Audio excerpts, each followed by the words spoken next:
नमस्कार. मी प्रांजली गणेश पवार, सरपंच ग्रामपंचायत मारडी.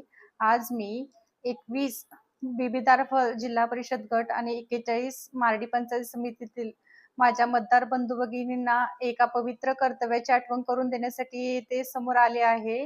लोकशाहीमध्ये सर्वात मोठी ताकद ही तुमच्या मतामध्ये असते.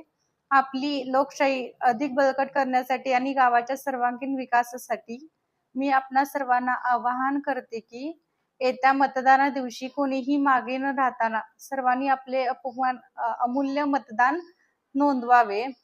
आपल्या भागाची प्रगती आणि भविष्याची सुरक्षितता विचारात घेऊन भारतीय जनता पार्टीने दोन खंबीर आणि कल्पक चेहरे आपल्या सेवेसाठी दिले आहेत.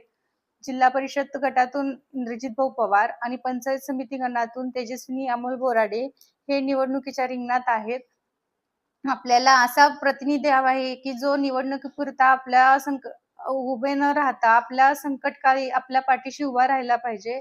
आदरणीय शहाजीभाऊ पवार, यशवंतताता माने, माने मालक आणि सुंदराणी पवार यांच्या मार्गदर्शनाखाली हे दोन्ही उमेदवार आपल्या भागाचा कायापालट करण्यासाठी सज्ज आहेत. तरुणांच्या हाताला काम आणि महिलांना सन्मानाची वागणूक मिळवण्यासाठी या जोडीला विजय करणे ही काळाची गरज आहे.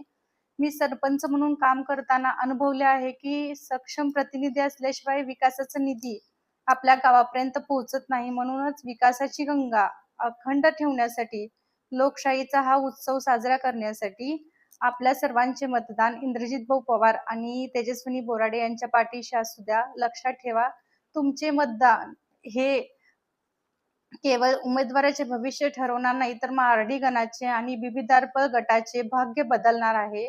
सर्वांनी मतदान करा, लोकशाही बळकट करा आणि विकासाला साथ द्या. धन्यवाद.